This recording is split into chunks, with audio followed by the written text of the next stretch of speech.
Hello, happy and smart developers. Welcome to the coding board. This is series of what is computer and how it works. And this is part 8. So let's begin the session.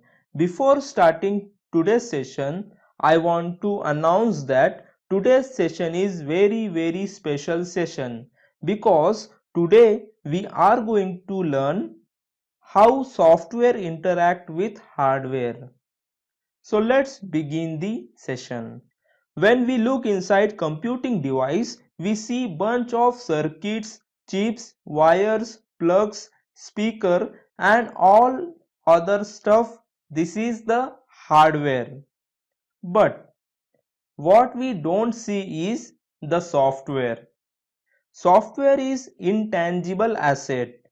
Software is a set of programs aligned in an order to perform some specific task. A program is a set of instructions. An instruction is nothing but command given to CPU. What is CPU? Let's understand what is CPU. CPU is nothing but processor. Processor is a master chip that controls all the other parts of the computer. Let me explain. This is pictorial representation of CPU.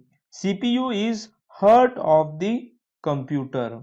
The CPU controls and monitors communications between the hardware attached to the computer. CPU needs to perform different things. Inside it has smaller, simpler parts. Let me repeat once again. CPU needs to perform different things. So inside it has smaller, simpler parts that handles specific task. Now CPU has circuits to do simple math and logic, nothing but arithmetic and logic unit. Now it has other circuits to send and receive data and information to and from different parts of the computer. The real magic of CPU is how it knows which circuits to use and when to use them. Please pay attention. The CPU retrieve data from memory. The CPU retrieve data from memory. This data is input command given by user using input device. Let me repeat once again. The CPU retrieve data from memory. This data is input command given by user using input device. In this way, CPU receives simple commands that tell it which circuit to use to do a specific job. Let me explain it in a very good manner. See, the main theme of this session is the real magic of CPU is how it knows which circuit to use and when to use them. And its answer is the CPU retrieve data from memory. This data is input command.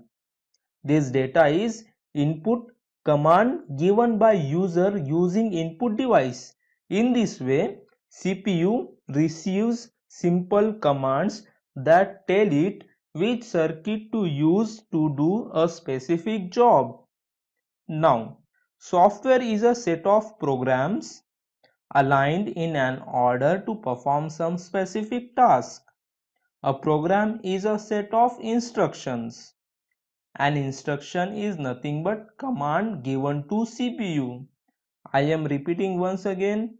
An instruction is nothing but command given to CPU.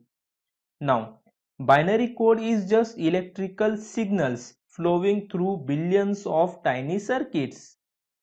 Binary code is the most basic form of software. Binary code is most basic form of software and it controls all the hardware of a computer through CPU.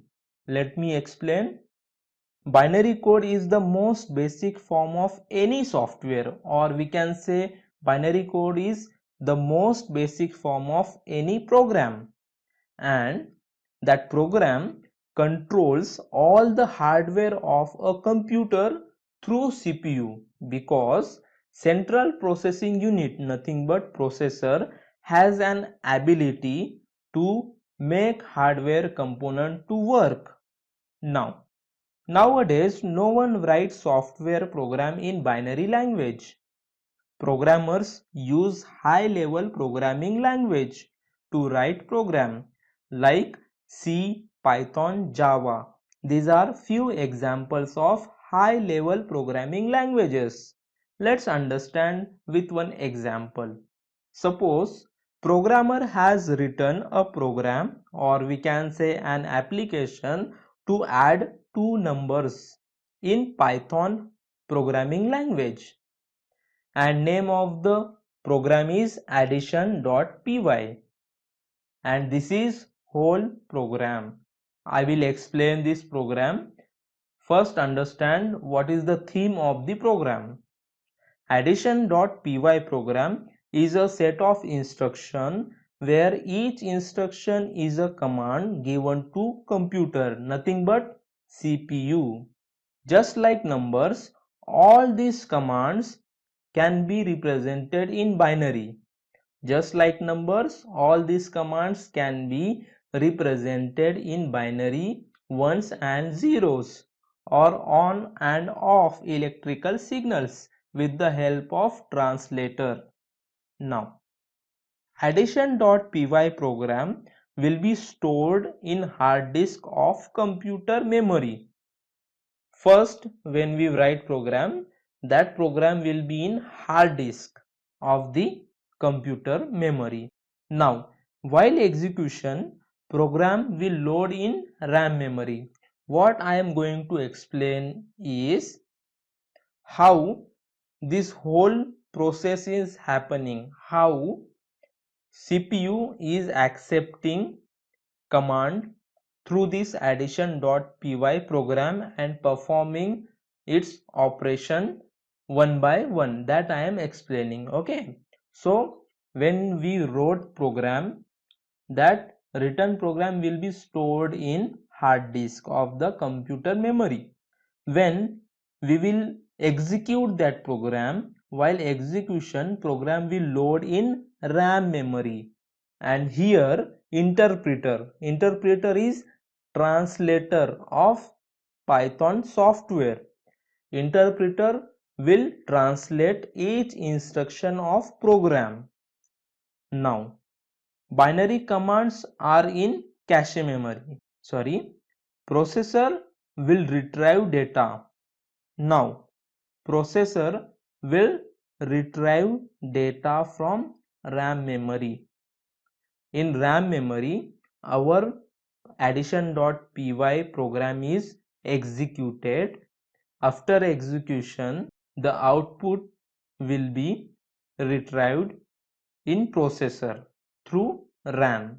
Now, binary commands are in cache memory.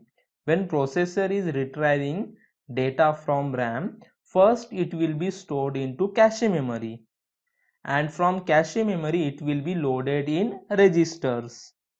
I can understand you are not understanding this flow, how program is stored in hard disk, then how execution happened in RAM, then how processor is retrieving data in cache, and from cache how data is moving into register. But you no need to worry, I am going to make one separate video on memory hierarchy of computer, so there you will have better understanding. As of now, you just need to understand one thing. What is that one thing? That one thing is, when programmer write program, in that program he writes some commands.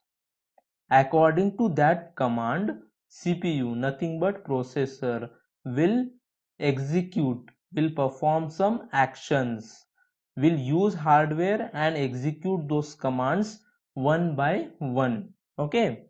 Now, register is processor's internal memory.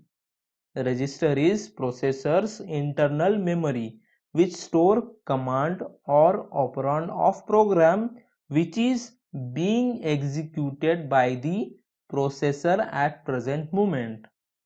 What does it mean?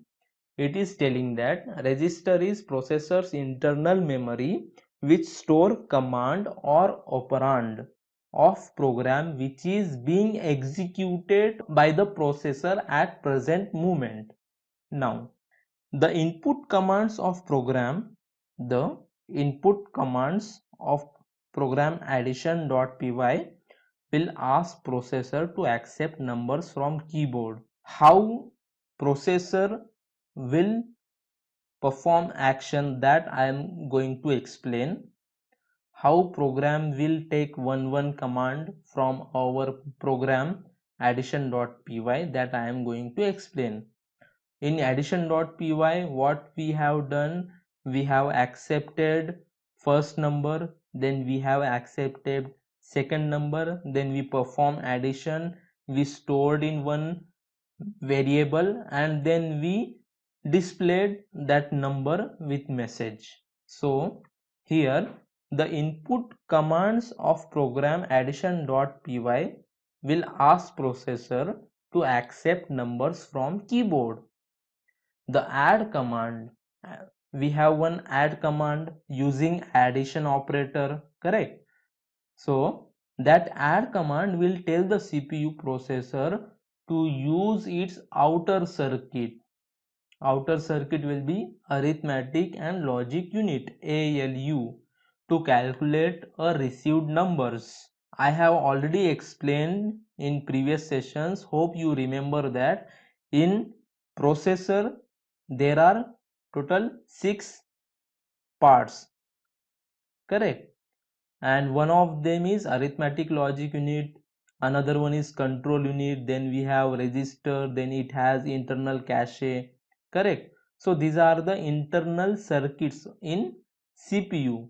So the add command will tell the CPU to use its outer circuit, nothing but arithmetic logic unit, to calculate a received numbers. Now store command is there. We are, after addition, we are storing result in one variable, that is our store command in addition.py Python program. That store command will tell the CPU to use different circuit to save that result into memory.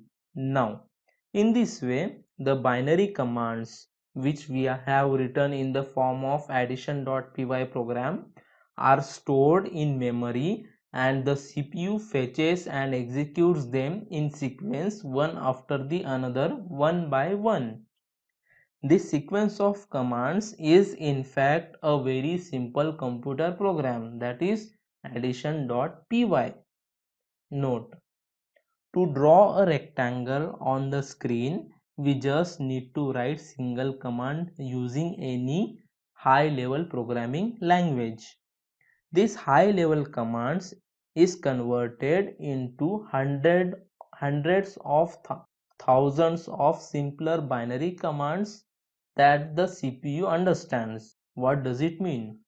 It is simply telling that if we want to draw one rectangle on the screen, then we have to write one program which may have one or two commands, and using that high level programming language we can write those commands, and when these high level commands will be converted through CPU, it will be hundreds of thousands of simpler binary commands that the CPU understands, okay, that it is telling. Now in this way software tells the CPU, in this way software tells the CPU what to do. Hope you have better understanding now about how software interact with hardware. In all this process, operating system has its own important role. What is that? that we will learn in next session. That's it in this session. Let's meet in another session. Thank you.